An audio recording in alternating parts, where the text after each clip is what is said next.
안녕하십니까. 신한 TDF 매니저의 투자수첩입니다. 지난달 글로벌 금융시장 리뷰와 신한 TDF의 운용 결과, 월말에 적용된 전술적 단기 자산 배분 전략까지 상세히 말씀드리겠습니다.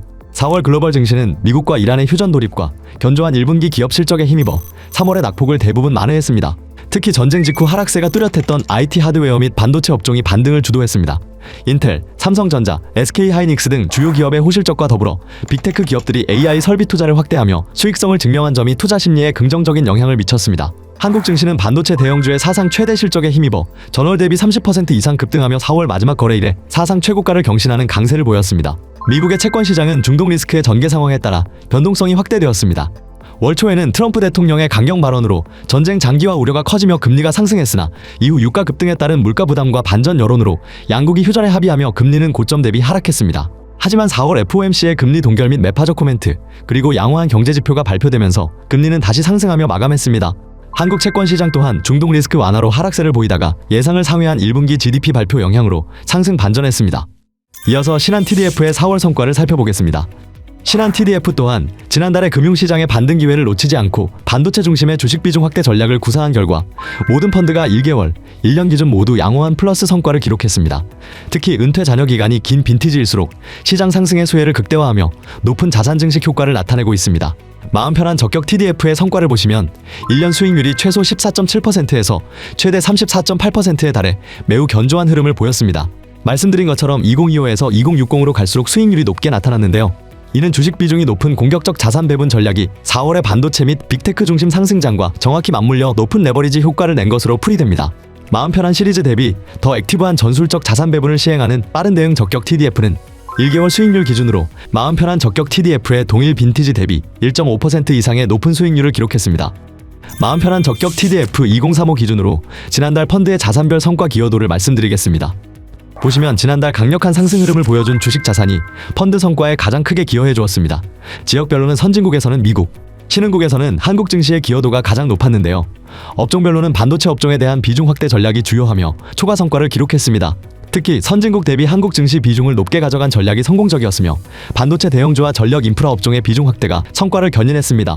보합 수준의 성과 기여가 있었던 채권 부문의 경우 시장의 위험 선호 심리 회복 여부에 따라 자산별 성과가 엇갈렸습니다. 미국 종합채권은 금리 상승에 따른 소폭 약세로 인해 펀드 성과에 부정적인 영향을 미쳤습니다. 신흥국 채권은 위험자산 선호 심리 회복으로 강세를 보였으며 이에 대한 비중 확대 전략이 초과 성과를 달성하며 미국 채권의 부진을 보완했습니다. 환율 부문은 원화가 주요국 통화 대비 강세를 보임에 따라 환 오픈 포지션 자체는 펀드 성과의 부정적인 요인으로 작용했습니다. 그러나 전술적으로 환해지 비중을 높게 유지하는 전략을 구사함으로써 환율 변동으로 인한 손실을 상당 부분 방어하고 성과를 보전할 수 있었습니다. 마지막으로 지난 4월 말 신한 TDF에 적용했던 단기 전술적 자산 배분 전략에 대해 말씀드리겠습니다. 중동의 긴장이 완화되면서 시장의 시선은 이제 다시 기업의 실적으로 향하고 있습니다. 특히 이번 1분기 실적 발표는 AI 산업의 실체가 수익으로 증명되고 있음을 확인시켜주는 중요한 분기점이 되고 있습니다. 먼저 글로벌 경기 모멘텀과 AI 산업의 변화를 살펴보겠습니다. 시티 이코노믹 서프라이즈 인덱스를 보시면 중동 리스크에 따른 국제 에너지 가격 상승 및 호르무즈 해협 봉쇄에 따라 유럽의 경제 지표 둔화가 두드러지게 나타나는 상황에서 회복까지는 상당한 시간이 걸릴 것으로 보입니다. 반면 미국은 예상치를 상회하면서 우상향하는 모습이 뚜렷하게 나타났는데요. 여기에는 AI 메모리 반도체 산업 호황 지속 전망이 기저에 있는 것으로 분석됩니다. 하이퍼스케일러 설비 투자 내 메모리 반도체 비중 차트를 보시면 AI 설비 투자에 폭발적인 증가세가 있을 것으로 보이는데요. 구글, 아마존과 같은 대형 클라우드 사업자, 즉 하이퍼스케일러들의 투자 비중을 보면 2023년 8%에 불과했던 메모리 반도체 비중은 올해 18%를 거쳐 2026년에는 30%까지 약 4배가량 급증할 것으로 전망됩니다. 이러한 강력한 수요는 동시에 우리 한국 기업들에게 직접적인 수혜로 돌아오고 있습니다. 삼성전자와 SK하이닉스 양사의 합산 이익 추정치는 130조 원 돌파를 눈앞에 두고 있으며 이는 한국 증시의 강력한 랠리를 뒷받침하는 핵심 동력이 되고 있습니다. 이러한 전망에 따라 저희는 유럽 지역의 주식 대신 한국 지역의 주식 비중을 확대하는 전략을 실행하였습니다.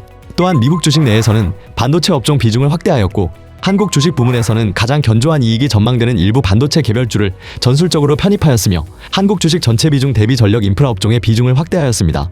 채권 관련 물가, 금리 전망 지표입니다. 현재 채권 시장은 중동 리스크와 물가 지표라는 두 가지 변수에 의해 상방 압력을 받고 있습니다. 인플레이션 우려 지속 차트를 보면 최근 국제 유가가 급등하며 소비자 물가 지수에 대한 시차적 상승 압력으로 작용하고 있습니다. 3월 PPI가 예상치를 하회하며 우려가 일부 완화되기도 했으나 여전히 에너지 가격 변동성이 글로벌 원유 공급 충격에 대한 경계감을 높이고 있습니다. CME 페드와치의 금리 인하 확률 차트에 나타나듯 연말 금리 인하에 대한 시장의 기대는 점차 후퇴하고 있습니다. 4월 FOMC에서 기준금리는 동결되었으나 완화 가능성에 반대하는 매파적 소수 의견이 확인되면서 시장은 이를 매파적으로 해석하고 있습니다. 한국 역시 반도체 수출 확대로 GDP 지속 반등이 예상되는 시점에서 저희는 당분간 보수적인 관점을 유지하면서 추가적인 듀레이션 축소를 염두에 두며 대응할 계획입니다. 또한 위험자산 선호가 지속될 경우 신흥국 채권의 매력이 높아질 수 있기 때문에 추가 비중 확대 시기를 검토해 나갈 예정입니다. 시장의 향방을 예측하기 어려운 시기일수록 신한자산 운용의 진가는 더 선명해집니다. 고정관념에 갇히지 않는 유연한 자산 배분과 철저한 리스크 관리를 통해 어떤 상황에서도 고객님의 내일을 위한 안정적인 성과를 이뤄내겠습니다. 함께 해주셔서 감사합니다.